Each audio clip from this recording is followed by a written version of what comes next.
In today's lecture, we will study limitations of differential protection of applying to transformer in course Switchgear and Protection and Program Electrical Engineering.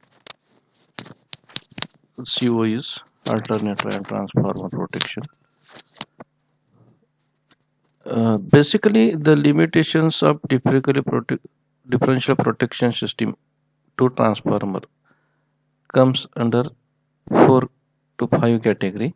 Summarizing this, पहिल्यांदा आपण हे 5 काय limitations आहेत हे आपण आता मागच्या लेक्चरला पाहिलंय की स्टार डेल्टा किंवा डेल्टा स्टार ट्रान्सफॉर्मर असलं की आपण त्याच्या रिव्हर्समध्ये सीटी वापरलेत किंवा सीटीचा रेशो डिफरंट असतो, तर अशा कोणत्या अडचणी येतात की ज्याच्यामुळे डिफरन्शियल प्रोटेक्शन वापरायला थोडा त्या अडचणींचा विचार करू. पहिली limitation, due to the magnetizing characteristics of the CTs used, the ratio errors change with respect to the circulating currents.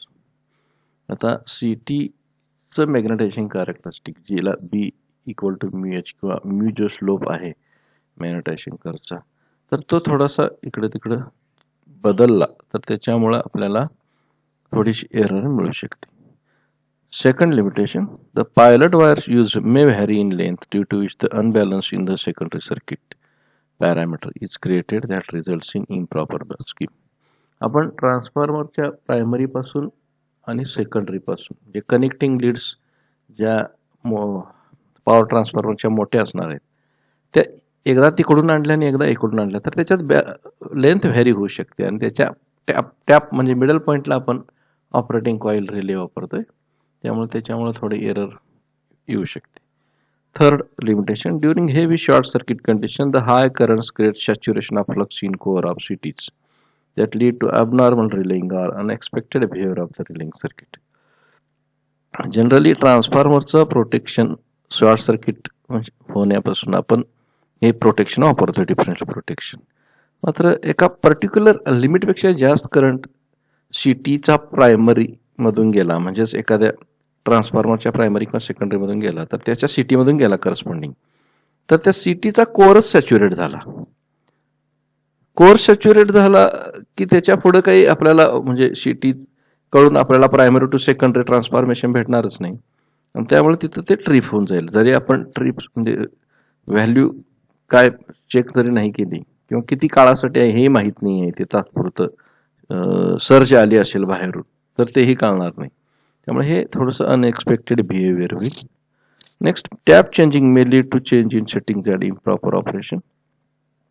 आपण ऑनलोड टॅप चेंजर किंवा ऑफलोड टॅप चेंजर वापरले तर ऑनलोड टॅप चेंजर जर वापरला तर त्यानुसार आपल्याला सीटीचे पण काहीतरी टॅप सिलेक्ट करावे लागतील, नाहीतर मग मिसबिहेवियर होईल.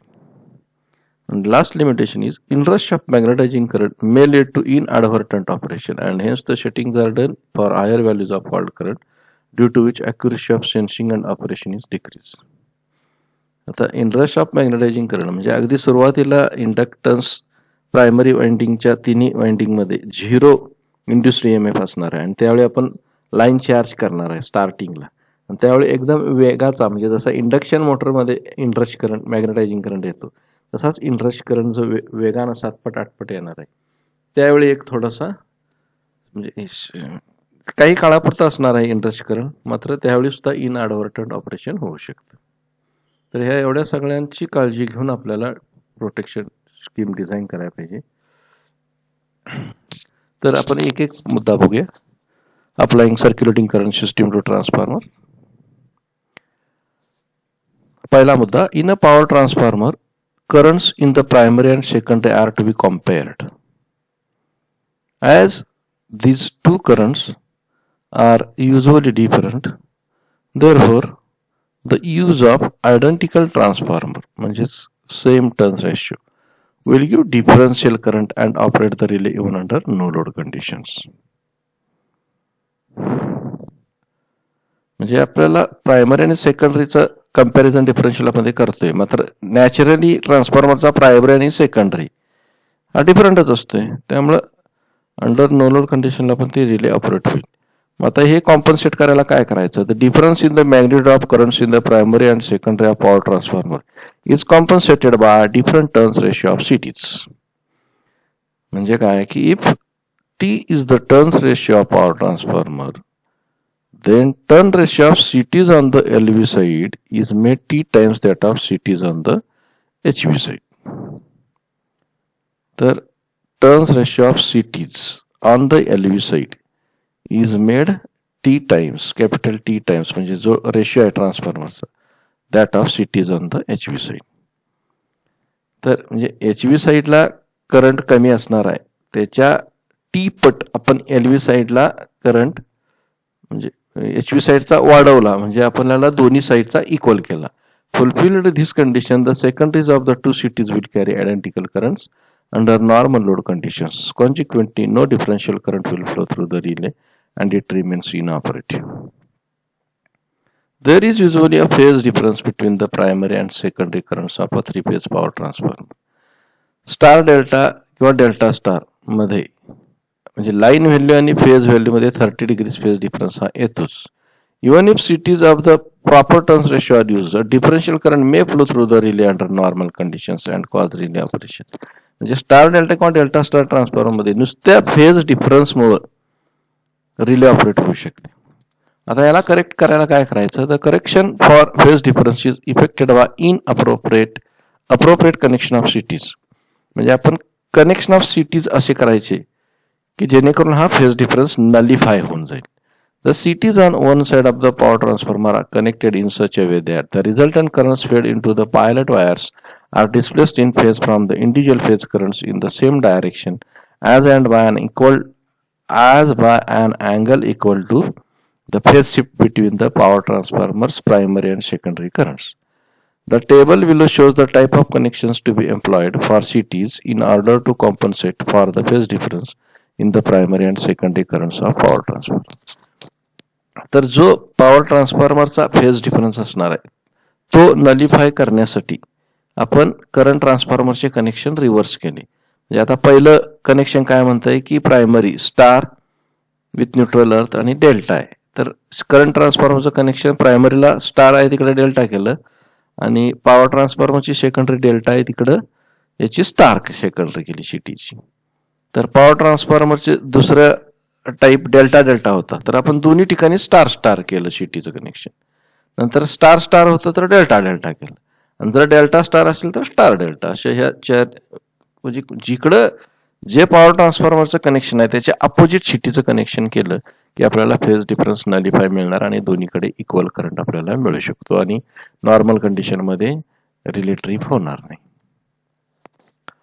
Thus, referring to the above table, for a delta star power transformer, the CTs on the delta side must be connected in star and those on the star side in delta.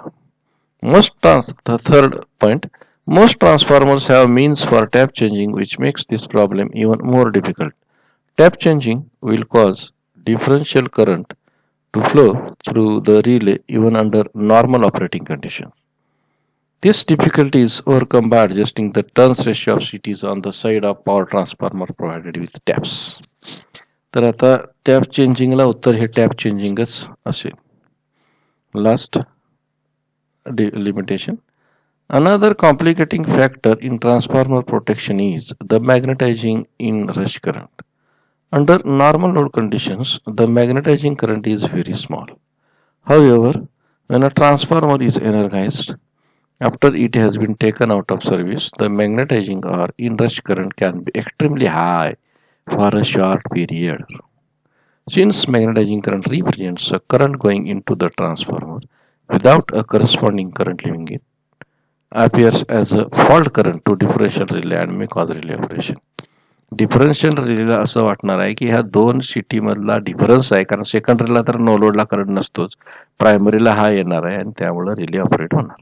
In order to overcome this difficulty, differential relays are set to operate at a relatively high degree of unbalance. आता set to operate at a relatively high degree of unbalance. तर ही हाय degree कशी apply करायची? This method decreases the sensitivity of the relays. In practice, advantage is taken of the fact that the initial inrush current contains permanent second harmonic component. Hence, it is possible to design a scheme employing second harmonic bias feature. म्हणजे ज्यावेळी start होणार transformer line charge होणार, interest current येणार, त्याच्यात maximum second harmonic असतो तोच bias होईल अशा पद्धतीनं ट्रान्सफॉर्मरचं प्रोटेक्शन डिझाईन केलं तरच आपल्याला इनरश करंटच्या वेळी रिले सर्किट ब्रेकर ट्रिप करणार नाही. which being turned to second harmonic frequency only. Generally, hence it is possible to design a scheme employing second harmonic bias feature, which being tuned to second harmonic frequency only, exercise restraint during energizing to prevent mal-operation.